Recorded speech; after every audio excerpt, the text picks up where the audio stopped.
Hello everyone, welcome to let's improve 9-10। আমি Ankita ma'am, তোমাদের life science educator. তা আগের দিন আমরা ক্লাস 10 এর অভিব্যক্তির কনসেপ্ট কিন্তু ক্লিয়ার করে ফেলেছিলাম। আজকে আমাদের ভিডিওতে পড়বো অভিব্যক্তি সংক্রান্ত মতবাদ, যেগুলো ছিল লামারবাদ আর ডারউইনবাদ, এবং তার সম্পর্কে ত্রুটিগুলোও কিন্তু আমরা আজকেই কভার করব। ওকে, তো তোমরা যারা জানো না তাদের বলে রাখি যে ক্লাস 10 এর বটানি রিলেটেড যে পার্টগুলো রয়েছে সেগুলো তোমাদের ঈপ্সিতা ম্যাম করাবে, এবং জুলজিক্যাল পার্টগুলো যেগুলো রয়েছে সেগুলো কিন্তু আমি তোমাদের অঙ্কিতা ম্যাম করাবো। তো চলো ভাই এবং বোন, আমরা আজকে এই ক্লাসটা শুরু করি।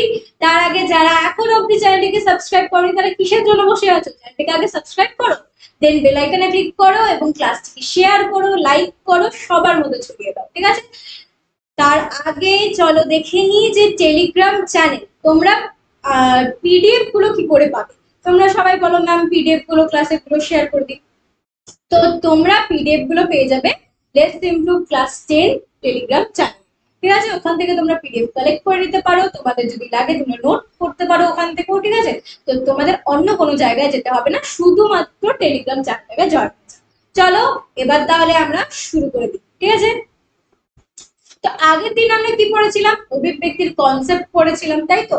অভিব্যক্তিতে কি কি হয়েছিল, কোথা থেকে এসেছিল, সৌরজগতের উৎপত্তি, পৃথিবীর উৎপত্তি, আর তারপরে মিলার রোডের পরীক্ষা। তার যারা এখনো অব্দি আগের ভিডিওটি দেখো তারা বাবা আগে গিয়ে আগের ভিডিওটা দেখে এসো, না হলে আজকের এই লামারবাদ দারুণবাদ তো তোমার মাথার উপর দিয়ে হয়ে যাবে। ওকে, তা আগে ওই ভিডিওটা দেখে এসো, তারপর আজকে, ঠিক আছে? তো ফার্স্ট আজকে আমরা স্টার্ট করি আগে অভিব্যক্তির মুখ্য ঘটনা। Okay, major concept, major evolutionary event. তো ফার্স্টে বলেছে পৃথিবীর সৃষ্টি, ঠিক আছে? পৃথিবীর সৃষ্টি নিয়ে আমরা কথা বলেই ফেলেছি, আগের দিনই বলেছিলাম যে নেবুলার হাইপোথিসিস ছিল, তাই তো? নেবুলার হাইপোথিসিস সর্বাপেক্ষা গ্রহণযোগ্য একটা মতবাদ ছিল পৃথিবীর উৎপত্তি নিয়ে, যে একটা নেবুলা বা নীহারিকা গ্রহাণুপুঞ্জ সৃষ্টি হয় মহাকাশে, তারপর ওটা বিস্ফোরণ হয়ে বিভিন্ন সৌরজগতের সৃষ্টি হয়, সেভাবে পৃথিবীর সৃষ্টি হয়েছে, ঠিক আছে? এটা আগের ক্লাসে অলরেডি আমরা বলে ফেলেছি। তো দেখা যাক, যখন পৃথিবী প্রথম সৃষ্টি হয়েছিল নিউবর্ন একটা চাইল্ডের মতো, তখন পৃথিবীতে শুধুমাত্র কার্বন, নাইট্রোজেন, হাইড্রোজেন গ্যাস। মনে থাকবে, এটা কিন্তু ভীষণ ইম্পর্টেন্ট যে কার্বন,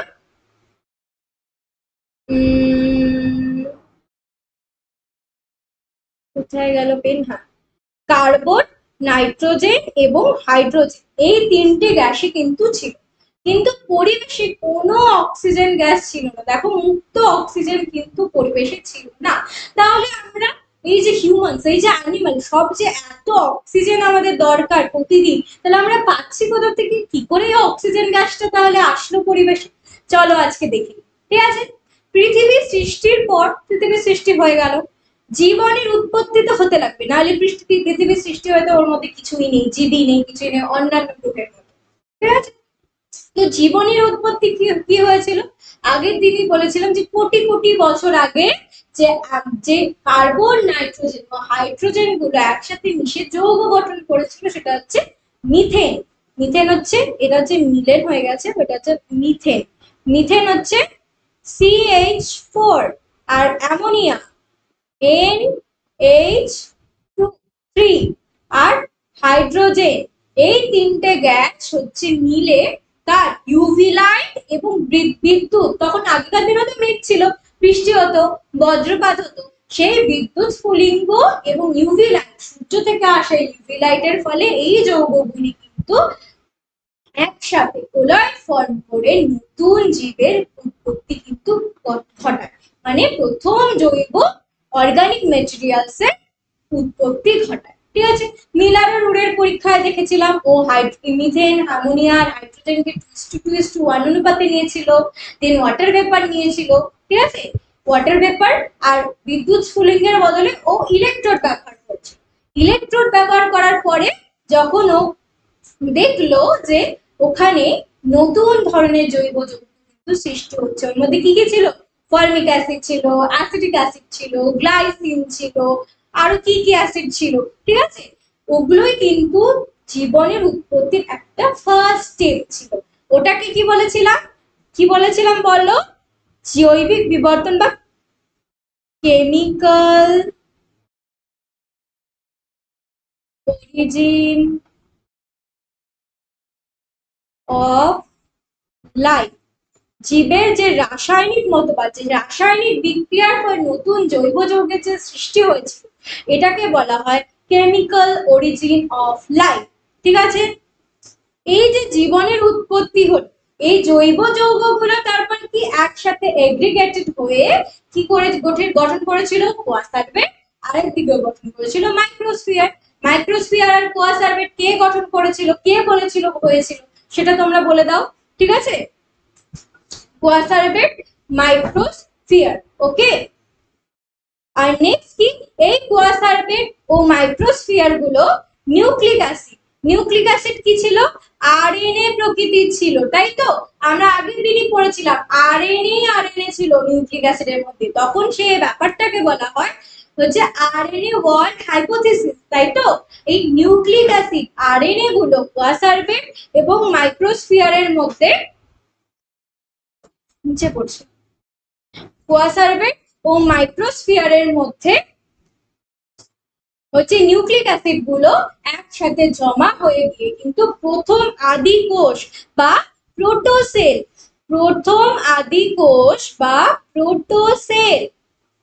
অথবা আরেকটা নাম কি প্রোটোবায়ন্ট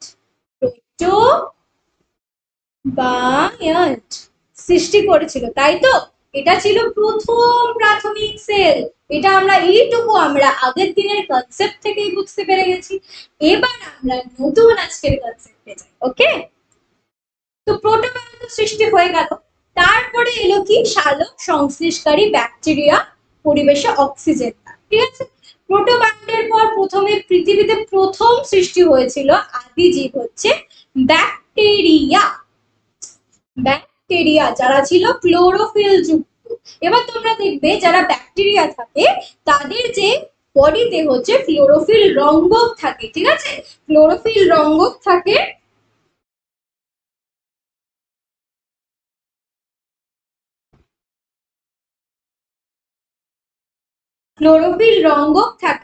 সেই ক্লোরোফিল রঙ্গক গুলো দিয়ে কিন্তু ওরা সালোক সংশ্লেষ করে, মানে তোরা অটোট্রফ, নিজেরাই নিজের খাবার তৈরি করছে।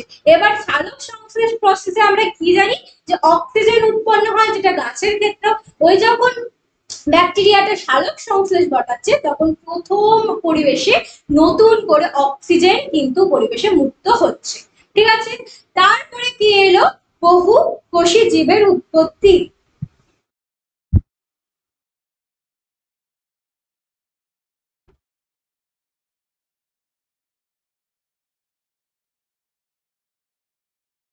দিয়ে হচ্ছে নতুন করে হচ্ছে বহুকোষী জীবের উৎপত্তি হচ্ছে।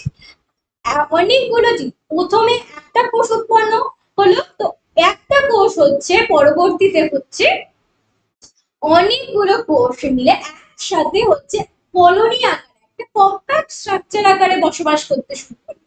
এই কম্প্যাক্ট বসবাস করার সঙ্গে সঙ্গে ওরা এককোষী জীবের থেকে বহুকোষী জীবে রূপান্তরিত হলো। যেমন তুমি বলতে পারো বল বক্স। ঠিক আছে?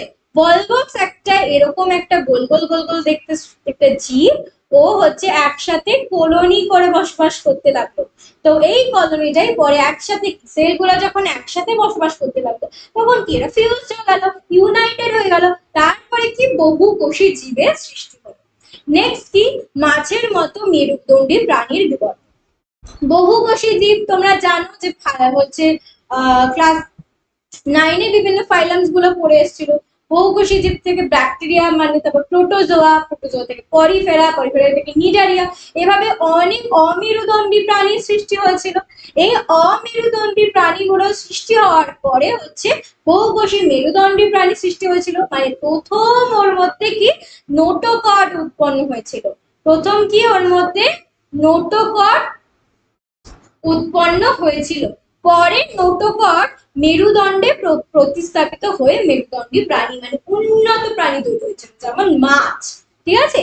মাছ ছিল প্রথম মেরুদণ্ডী প্রাণী, না আরো আছে মাছ ছাড়াও। ঠিক আছে?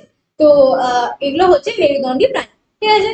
মেরুদণ্ডী প্রাণীর পরে পৃথিবীতে নতুন বাসস্থানের উদ্ভব হলো। মানে কি, ওই যে ব্যাকটেরিয়া গুলো ছিল, এটা তো অ্যানিমালস এর দিক দিয়ে এভলিউশন হচ্ছে, মাছ হলো।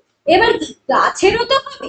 গাছ কি হলো, পৃথিবীতে যে স্থলভাগ গুলো ছিল ওগুলোর মধ্যে ফার্স্টে মস জন্মালো, শৈবাল জন্মালো, শ্যাওলা জন্মালো, তারপর মস জন্মালো, তারপর ফার্ন জন্মালো, তারপরে ব্যাক্টোবেজি জন্মালো, ভুক্তবেজি জন্মালো।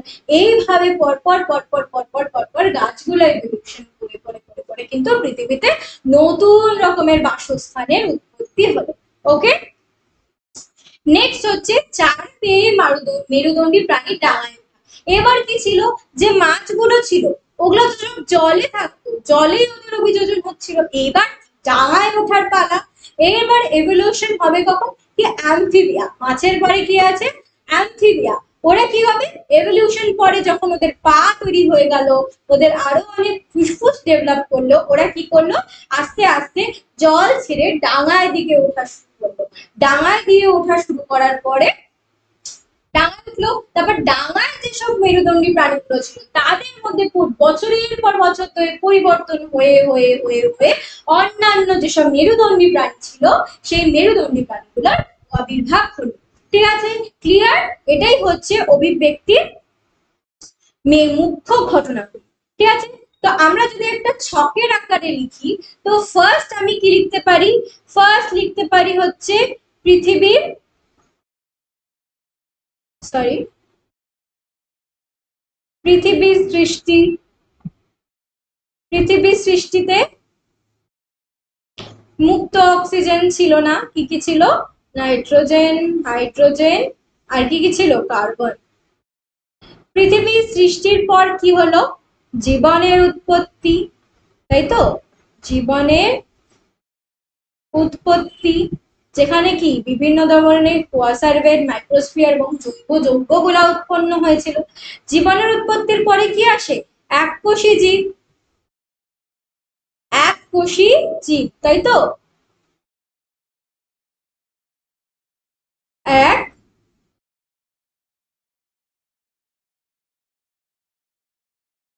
কোষী জীব। জীবনের উৎপত্তির পরে এককোষী জীব আসে। এই এককোষী জীব থেকে কে আসে, ব্যাকটেরিয়া, ব্যাকটেরিয়া। এই ব্যাকটেরিয়া গুলো কি ক্লোরোফিল যুক্ত হয়, অবশ্যই। তারপর ব্যাকটেরিয়া থেকে কে আসে, বহুকোষী জীব, বহুকোষী জীব। ওকে, এই বহুকোষী জীবগুলো কি করে, একদিকে কি করে বলো, বহুকোষী জীবগুলো, তারপরে কি মাছে, বহুকোষী জীবগুলো থেকে বিভিন্ন অনুন্নত প্রাণী তৈরি হয়। বিভিন্ন অনুন্নত প্রাণী বলতে ওই যে পরিফেরা, অমেরুদণ্ডী প্রাণীগুলো, অমেরুদণ্ডী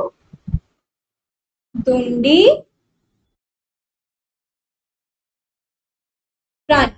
ওকে, অমেরুদণ্ডী প্রাণী। অমেরুদণ্ডী প্রাণী থেকে কি হয়, মেরুদণ্ডী প্রাণীর প্রথম আবির্ভাব হয় মাছ। মাছ থেকে কি হয়, মাছ থেকে হয় উভচর, মানে অ্যামফিবিয়া, উভচর।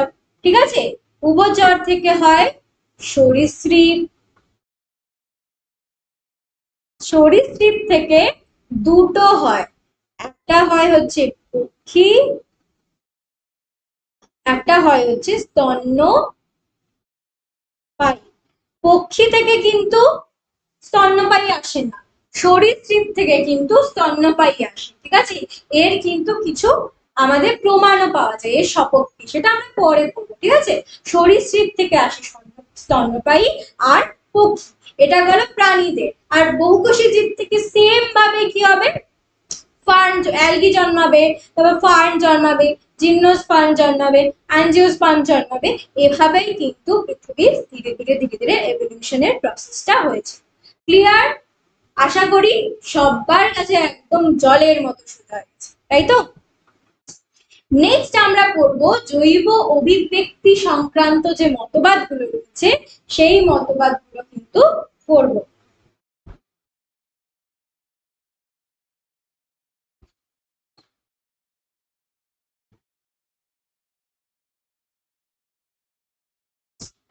জৈব অভিব্যক্তির মতবাদ, ঠিক আছে।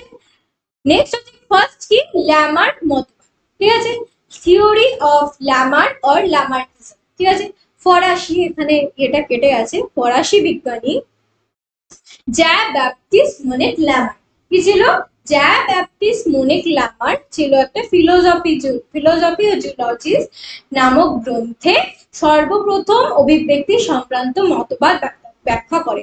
গ্রন্থটা ইম্পর্টেন্ট, ফিলোসফি জুলজি, ল্যামার্কের বইটার নাম ফিলোসফি জুলজিক নামক গ্রন্থে প্রথম অভিব্যক্তি সংক্রান্ত মতবাদ ব্যাখ্যা করেন যে অভিব্যক্তি কেন হয়, দরকার তো আমাদের অভিব্যক্তি হওয়ার কি দরকার ছিল, যে প্রথমে পৃথিবীতে যে অ্যানিমালসটা এসেছিল, যে প্রাণীটা এসেছিল সেটাই থেকে গেলে পারতো, আবার অভিব্যক্তি হয়ে হয়ে অন্য অন্য প্রাণী হওয়ার কি দরকার, কেনই বা হয়েছে, কি প্রভাবটা, সেই সংক্রান্ত যে মতবাদ ছিল প্রথম বলেছিল যা ব্যাপটিস্ট ল্যামার্ক ফিলোসফি জুলজি তার গ্রন্থে।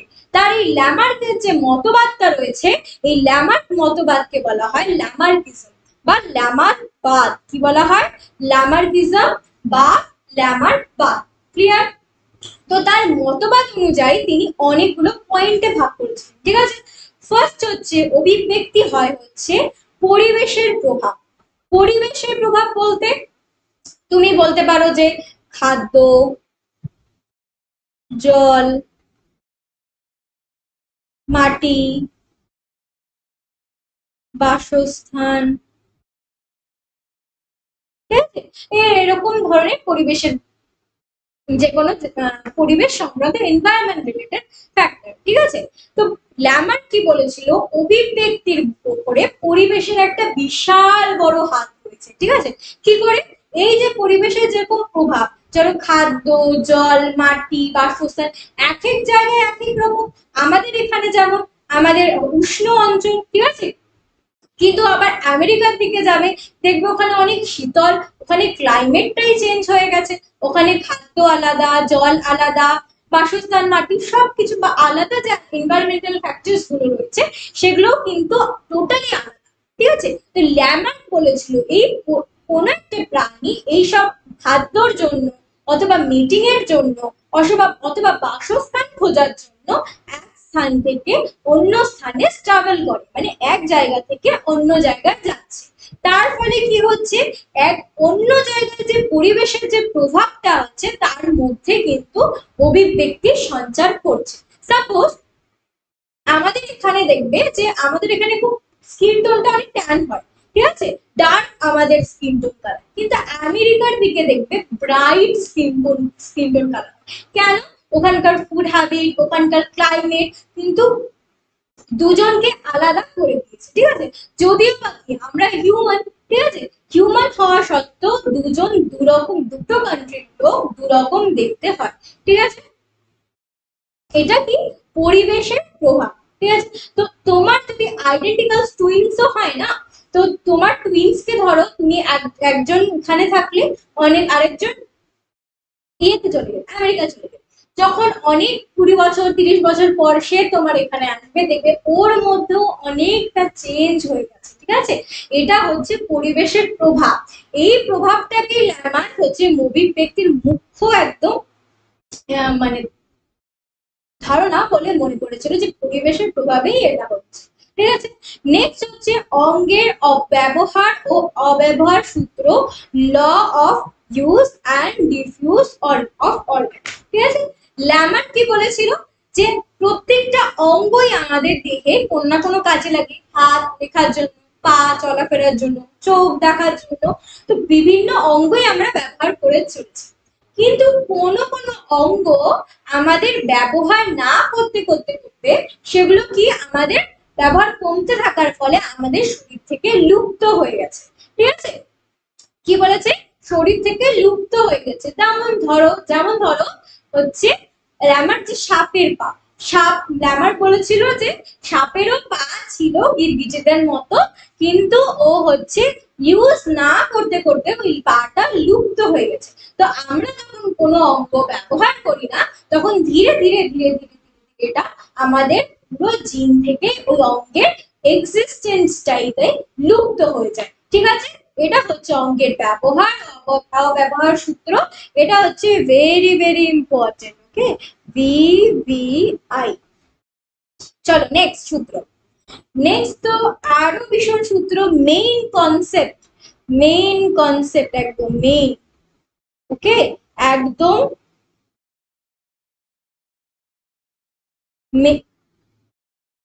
Main concept. ওকে,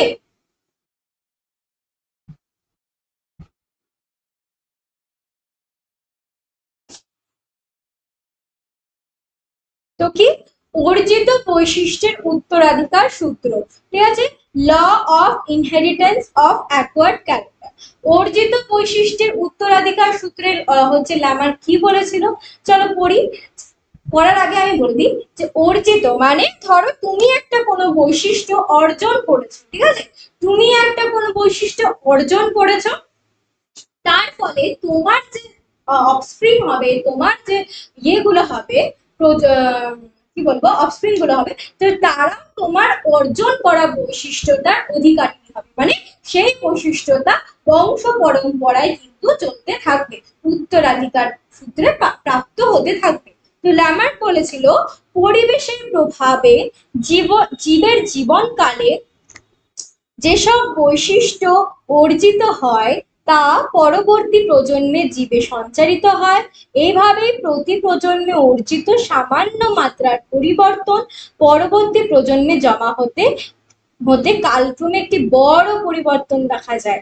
এভাবে জীবের বিবর্তন ঘটে। ঠিক আছে, কি বললাম, যে ধরো ল্যামার্ক বলেছিল যে তোমার হাতটা কেটে গেছে, ঠিক আছে, এই তুমি হাত কাটা অবস্থায় বৈশিষ্ট্যটা অর্জন করলে, এবার তোমার যে বংশ পরম্পরায় যে তোমার সন্তান সন্ততি হবে, তারাও কি করবে, সেই কাটা হাত নিয়েই জন্মাবে, কারণ সেই যে বৈশিষ্ট্যটা তারাও কিন্তু উত্তরাধিকার সূত্রে প্রাপ্ত হবে। এটা কিন্তু ভীষণ ইম্পর্টেন্ট, অর্জিত বংশের বৈশিষ্ট্যের উত্তরাধিকার সূত্র। ঠিক আছে, নেক্সট হচ্ছে নতুন প্রজাতির উৎপত্তি। অর্জিত বৈশিষ্ট্যের বংশানুসরণের ফলে এবং প্রতিটি জনুতে নতুন নতুন বৈশিষ্ট্য অর্জিত হওয়ার ফলে ধীরে ধীরে একটি প্রজাতি থেকে আর একটি নতুন প্রজাতি সৃষ্টি হয়। তাহলে কি বলেছে, একটা যখন বৈশিষ্ট্য অল্প অল্প অল্প অল্প করে অনেক একটা বড় আকার ধারণ করে এবং সে পরিবর্তন একটা জীবের টোটালি পরিবর্তন ঘটিয়ে দেয়, তারপর ফলেই কি একটা নতুন একটা ভ্যারাইটি, নতুন একটা প্রজাতির কিন্তু সৃষ্টি হয়। এটাই ল্যামার্ক বলেছিল। ওকে, তো ল্যামার্কের এটুকুই মতবাদ ছিল। ল্যামার্ক মতবাদ সাপেক্ষে উদাহরণ কি কি ছিল, ফার্স্ট হচ্ছে হাঁসের লিপ্ত পথ। ঠিক আছে, হাঁসের লিপ্ত পথ যা তোমরা দেখেই থাকবে যে ওর আঙুলগুলো, এই যে আঙুলগুলো, এগুলো জোড়া লাগানো, এই যে এরকম জোড়া লাগানো, ঠিক আছে, তাই তো, এই আমার যে আঙুলগুলো লিম্বস গুলো আছে হাঁসের, কি এগুলো সব জোড়া লাগানো, ওদের এই পথটাকে বলা হয় লিপ্ত পথ, যাতে জলে সাঁতার কাটতে সাহায্য করে। তো ল্যামার্কের সাপেক্ষে মতবাদ কি ছিল, যে ল্যামার্ক বলেছিল যে জলে সাঁতার, মানে কি বলবো, যে অর্জিত বৈশিষ্ট্য, যে জলে সাঁতার কাটার সময় যে হাঁসগুলো কি করতো, সাঁতার কাটতো, তো পা দিয়ে সাঁতার কাটতে হচ্ছে অসুবিধা হয়, তো আস্তে আস্তে আস্তে করে পাটা ওদের লিপ্ত পদে কনভার্ট হয়ে গেছিল, এবং তারপর এই লিপ্ত পদটাই কিন্তু পরবর্তীতে বংশ পরম্পরায় হাঁসের মধ্যে চলে আসছে। ঠিক আছে, নেক্সট কি ছিল, বলেছিল জিরাফ। জিরাফ বলেছিল যে প্রথমে শুরুতে জিরাফের গলা ছিল অনেক ছোট, আস্তে আস্তে ধীরে ধীরে কি করে ওর যে গলাটা দৈর্ঘ্যটা বাড়তে থাকে এবং ধীরে ধীরে গাছের উঁচু ডালের পাতা খাওয়ার জন্য জিরাফের গলাটা অতটা পরিমাণ লম্বা হয়ে যায়। সাপে কি বলেছিল, যে সাপকে বলেছিল যে সাপেরও পা ছিল, বলে না যে সাপের কি 5 পা দেখেছিস নাকি, সেরকমই সাপেরও ল্যামার্ক বলেছিল যে সাপেরও অনেক প্রাচীন কালে পা ছিল গিরগিটিদের মতো, সেগুলা কিন্তু তারা ব্যবহার অব্যবহারের সূত্রটা, যে পা যেটা ছিল তারা একদমই ব্যবহার করতো না, বুক দিয়েই চলাফেরা করতো, তাই আস্তে আস্তে আস্তে আস্তে সাপের পাটাও যে লুপ্ত হয়ে যায়। সেম ভাবেই উট পাখি যেটা ছিল, উট পাখিরও আগে বড় ডানা ছিল, ওরা উড়তে পারত, কিন্তু পরবর্তীতে ওই ডানা ব্যবহার না করতে করতে করতে হচ্ছে উট পাখিটা উড়তে এখন আর পারে না, ডানাগুলো ছোট হয়ে গেছে, খালি জোরেই উঠতে পারে, উড়তে আর পারে না। এই চারটে হলো ল্যামার সাপেক্ষে উদাহরণ। কিন্তু ল্যামার বিপক্ষে উদাহরণ হতে পারে, যেমন ধরো তোমার যদি এখন হাত কেটে যায়, তুমি আঙুলটা কেটে দিবে যে না আমি এখন এই আঙুল কাটা বৈশিষ্ট্যটাই আমি আমার বংশ পরম্পরায় চালাবো, তাহলে কি হবে? তা হবে না। তোমার যখন সন্তান সন্ততি হবে তখন দেখলে যে আঙুল কাটা সে হলোই না, সে 5টা আঙুলই থাকে। তো সেইভাবে টিকটিকি ইঁদুরের লেজ কেটে দাও, তারপরে তার প্রজনন ঘটাও, দেখবে সবার লেজ আছে, ঠিক আছে। তো এটা হচ্ছে বিপক্ষে উদাহরণ, যে ল্যামার্কে যে তত্ত্বটা একদম কমপ্লিটলি সঠিক তা কিন্তু নয়, সপক্ষে এবং বিপক্ষে দুটোরই প্রমাণ আছে, ঠিক আছে। ল্যামার্কবাদের ত্রুটিগুলো কি বলেছিল, যে অর্জিত গুণাবলী বংশ পরম্পরায় সঞ্চালনের পক্ষে কোনো পরীক্ষা যথেষ্ট ধনাত্মক সাক্ষ্য দিতে বিফল হয়েছিল।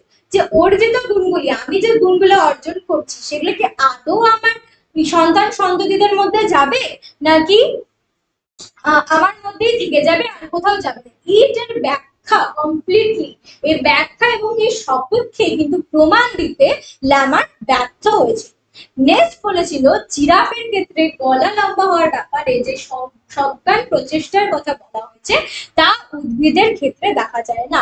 তো জিরাফকে কি বলেছিল, যে ওর ইচ্ছা হয়েছিল ও গাছের মগডালের থেকে পাতা খাবে, তো আস্তে আস্তে এইভাবে লম্বা হতে হতে আর গলাটা ইচ্ছা শক্তিতেই ও লম্বা হয়ে গেছে। ভাবো, জিরাফের ইচ্ছা শক্তি, তাহলে আমারও ইচ্ছা হচ্ছে আমি এখন অনেক লম্বা হয়ে যাবো, তাহলে আমিও কি হয়ে যাবো? তো জিরাফ কি করেছিল, যে আস্তে আস্তে যে লম্বাটা হয়েছিল সেই উদ্ভিদের ক্ষেত্রে সেরকম ওই সজ্ঞান প্রচেষ্টা কিন্তু দেখা যায় না। এটা ছিল ল্যামার্কবাদের ত্রুটি। নেক্সট নয়া ল্যামার্কবাদ যে তৈরি হয়েছিল, বিজ্ঞানী কি করেছিল, স্পেন্সার এবং কোক আর প্যাকার্ড এবং অসবর্ন প্রমুখ বিজ্ঞানীরা ল্যামার্কবাদটাকে আবার একটু জাস্টিফাই করে, মানে বিভিন্ন আবার প্রসেসিং করে নিজেদের মধ্যে নতুন একটা ল্যামার্কবাদের কনসেপ্ট তৈরি করেছিল। এটাই হচ্ছে নয়া ল্যামার্কবাদ, ঠিক আছে। বিজ্ঞানীগুলোর নাম কিন্তু ভীষণ ইম্পর্টেন্ট। ল্যামার্কবাদ আশা করি সববার বোঝা গেল, খুব ইজি করে বললাম, ঠিক আছে। যদি তাও কোনো ডাউট থেকে থাকে, কিন্তু ল্যামার্ক আর ডারউইন কিন্তু ভীষণ ইম্পর্টেন্ট, তাহলে কিন্তু কমেন্ট বক্সে অবশ্যই জানাও, ওকে। নেক্সট আমাদের সবচেয়ে ইম্পর্টেন্ট মতবাদ হচ্ছে ডারউইনিজম বা ডারউইন মতবাদ, ঠিক আছে, থিওরি অফ ডারউইন। তো চার্লস ডারউইন কি, চার্লস ডারউইনের যে মতবাদ ছিল তাকে বলা হয় ডারউইনবাদ বা প্রাকৃতিক নির্বাচনবাদ, natural selection theory, natural selection theory. তার যে মতবাদটা সেটা কি, on the origin of species by means of natural selection নামক গ্রন্থে এই মতবাদ প্রকাশ করে, ঠিক আছে। ল্যামার্কবাদকে কোন গ্রন্থে প্রকাশ করে, সেটা হচ্ছে ফিলোসফি জুলজি। আর ডারউইন করেছে কি on the origin of species by means of natural selection, এই গ্রন্থে কিন্তু মতবাদটা তার প্রকাশ করে, ঠিক আছে। তো ডারউইনবাদে কি বলেছে, ডারউইনবাদের মূল প্রতিপাদ্য বিষয়গুলি কি ছিল, চলো দেখি। ফার্স্টে বলেছিল অত্যাধিক হারে বংশবৃদ্ধি। অত্যাধিক হারে বংশবৃদ্ধি করাই হলো জীবের সহজাত বৈশিষ্ট্য, এর ফলে জীবের জ্যামিতিক হারে জীবের সংখ্যা বৃদ্ধি ঘটে।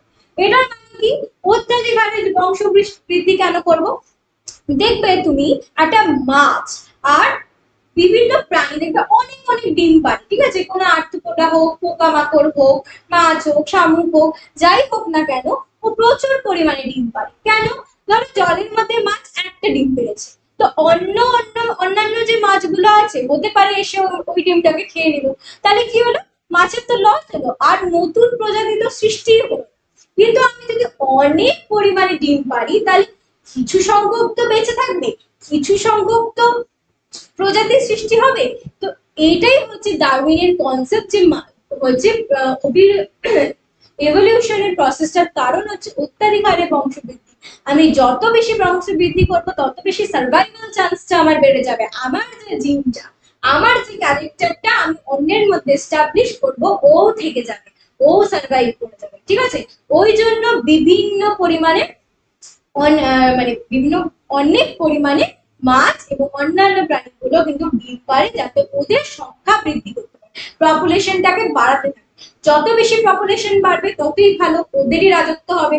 দেখো আমাদের হিউম্যান পপুলেশন এখন এত বেড়ে গেছে, সারা পৃথিবীতে এখন হিউম্যানসরাই রাজত্ব করে যাচ্ছে, ঠিক আছে। নেক্সট হচ্ছে তোমার সীমিত খাদ্য ও বাসস্থান। ভূপৃষ্ঠের আয়তন সীমাবদ্ধ হওয়ায় জীবের বাসস্থান ও খাদ্য সীমিত, ঠিক আছে।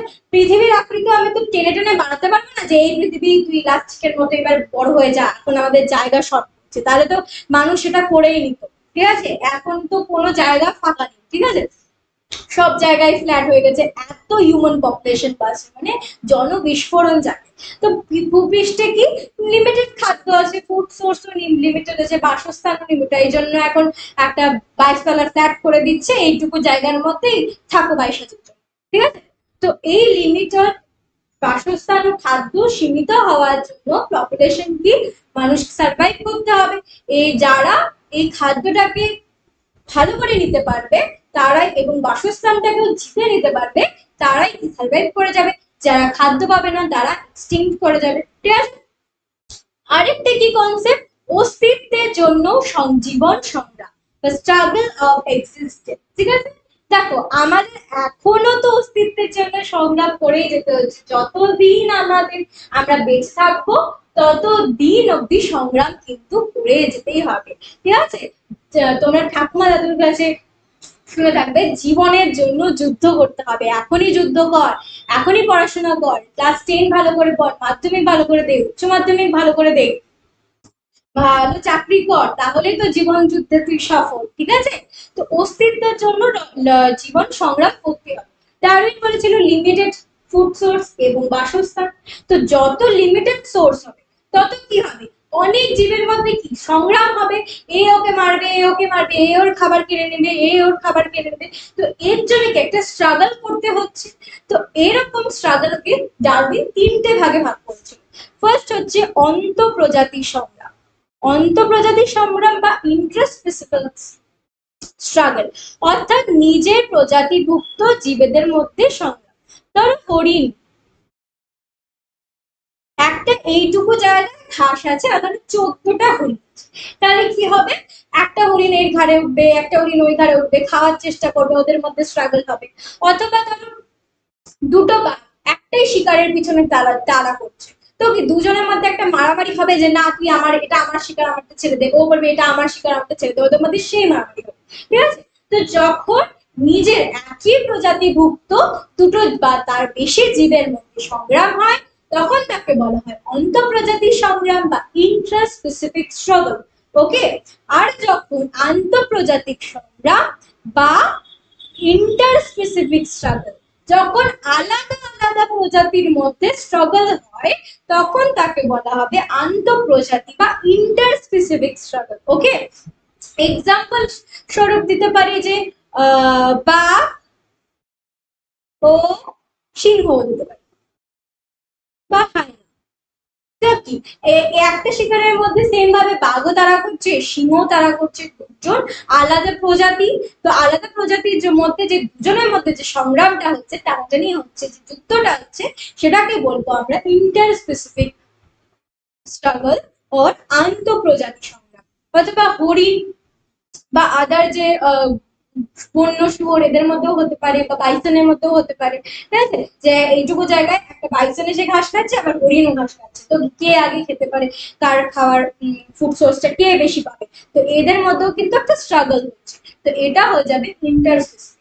নেক্সট হচ্ছে প্রতিকূল প্রতিকূল পরিবেশের সঙ্গে সংগ্রাম।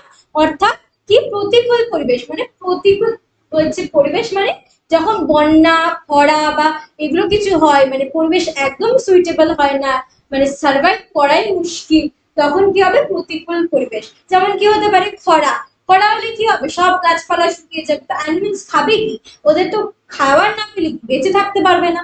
বন্যা হতে পারে, বন্যায় জলদূষণ হতে পারে, বা বিভিন্ন অ্যানিমালস ভেসে চলে যেতে পারে, মৃত্যু হতে পারে। তো কি এদের মধ্যে একটা স্ট্রাগল তৈরি হচ্ছে পরিবেশের মধ্যে। তো অস্তিত্বের জন্য সবসময় সংগ্রাম করে যেতে হবে। এটা হচ্ছে নিজেদের স্পিসিসের মধ্যে হলে, ইন্টারস্পেসিফিক আলাদা স্পিসিসের মধ্যে হলে ইন্টারস্পেসিফিক, আর যদি পরিবেশের সাথে হয় তাহলে হচ্ছে ফুল পরিবেশের সঙ্গে সংগ্রাম। ক্লিয়ার? এটা ইম্পর্টেন্ট। ওকে, এটা একটা ইম্পর্টেন্ট টপিক। এখানে কিন্তু কোয়েশ্চেন আসে যে আন্তঃপ্রজাতি এবং অন্তঃপ্রজাতি সংগ্রাম বলতে কি বোঝো, ডেসক্রাইব করো, উদাহরণ দিয়ে সবসময় কিন্তু ডেসক্রাইব করবে। ওকে, নেক্সট হচ্ছে ভেদ বা প্রকরণ। ডারউইন কি বলেছিল যে পৃথিবীতে দুটো জীব কখনোই আবেগয় এক হতে পারে না, কিছু না কিছু পার্থক্য ওদের মধ্যে থাকবে। তেমন কি মা এবং সন্তান বা বাবার মধ্যেও কিন্তু ওদের পার্থক্য থাকবে। এটাই হচ্ছে প্রকরণ। এই যে দেখো ভেরিয়েশনস, ঠিক আছে, আমি একরকম দেখতে, তোমরা একরকম দেখতে, তোমার মা একরকম দেখতে, তোমার ঠাকুরদা একরকম দেখতে, তোমার বান্ধবী একরকম দেখতে, পৃথিবীতে এত যে ভ্যারাইটি আছে সেটাই হচ্ছে প্রকরণ। ঠিক আছে, দুটো জীব সবসময় কিন্তু আলাদা আলাদা হবে, পার্থক্য কিন্তু থাকবে। নেক্সট বলেছে আমার ফেভারিট হচ্ছে যোগ্যতম উদ্বর্তন, সার্ভাইভাল অফ দ্য ফিটেস্ট। ঠিক আছে, এটা প্রতি পদে পদে কিন্তু একদম অ্যাকুরেট। ঠিক আছে, সার্ভাইভাল অফ দ্য ফিটেস্ট কি বলেছিল? পৃথিবীতে ডারউইনের মতে জীবন সংগ্রামে যেই জয়ী হবে সেই হচ্ছে ফিট একদম। ঠিক আছে, যেমন হচ্ছে যদি একটা মানে বাফেলো আর একটা ডিয়ারের মধ্যে সংগ্রাম হয়, অবভিয়াসলি বাফেলোটা হচ্ছে জয়ী হবে। তো কি বাফেলোটা যদি জয়ী হয়, ও ফুড সোর্সটা পাবে, ও খাবার খেয়ে নেবে, কিন্তু হরিণ খাবার খাবে না। এই বাফেলো সার্ভাইভ করে যাবে কিন্তু হরিণ সার্ভাইভ করতে পারবে না। এটাই ছিল যোগ্যতম উদ্বর্তন। সেম ভাবে আমাদের ক্ষেত্রে কি করে হয়, মাধ্যমিকে যে ভালো রেজাল্ট করবে সে ভালো করে পড়াশোনা করবে, সেই যোগ্য হবে, সেই ভালো করে রেজাল্ট করবে। তারপরে এইচএসেও তাই, যে পড়বে, পড়াশোনা করবে, ক্লাস করবে, তারাই ভালো করে রেজাল্ট করবে, এবং পরবর্তীতে যারা যোগ্য তারাই সফল হবে। ঠিক আছে, যারা যোগ্য না, অযোগ্য তারা কিন্তু এক্সটিংক্ট করে যাবে। তাই অবশ্যই আমাদের নিজেদেরকে যোগ্য করে তুলতে হবে। যোগ্যতম উদ্বর্তন, ডারউইনের যে আমাদের theory survival of the fittest, কিন্তু আমাদের জীবনের জন্য ভীষণ ইম্পর্টেন্ট। যোগ্য হও তবেই তুমি পারমিটেড হবে সফল হওয়ার জন্য। যদি তুমি অযোগ্য না হও তাহলে হচ্ছে তোমাকে কিন্তু এক্সটিংক্ট হয়ে যেতে হবে, কেউ তোমার কথা মনে রাখবে। ঠিক আছে, তো কি বলেছিল? ডারউইনের মতে জীবন সংগ্রামে লিপ্ত জীবগুলির মধ্যে যাদের দেহে ছোট ছোট সহায়ক অভিযোজনমূলক বৈশিষ্ট্য এসে যায় তারাই জীবন সংগ্রামে জয়ী হয় এবং বেঁচে থাকার অধিকারী হয়, অন্যরা কালক্রমে পৃথিবী থেকে নিশ্চিহ্ন হয়ে যায়।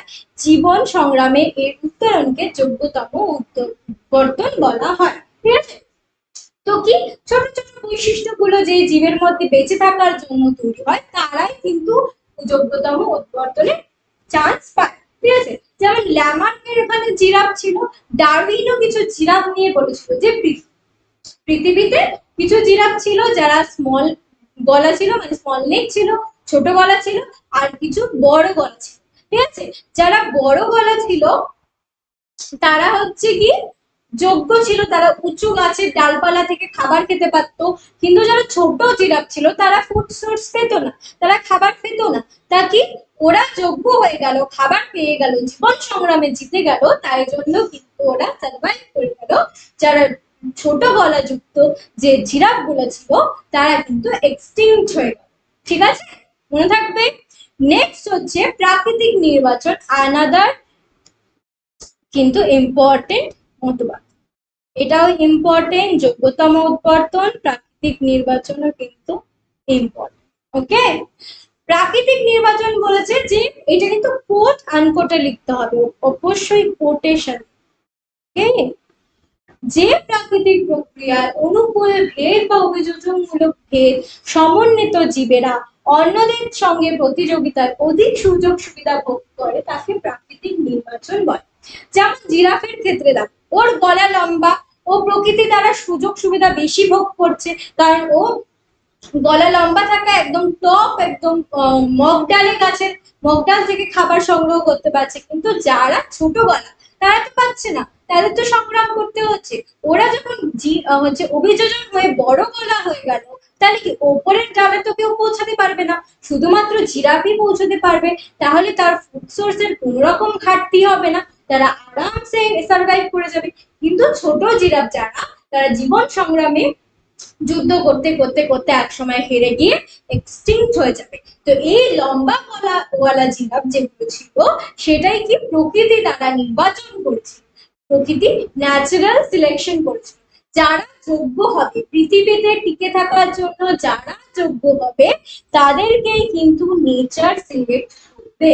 সেরকম করে যারা পড়াশোনা করবে তাদেরই কিন্তু ভালো মার্ক আসবে, তারাই কিন্তু সিলেক্টেড হবে। ঠিক আছে, মনে রাখবে প্রাকৃতিক নির্বাচন কাকে বলে। চলো নেক্সট হচ্ছে আমাদের নতুন প্রজাতির উৎপত্তি, অরিজিন অফ নিউ স্পিসিস।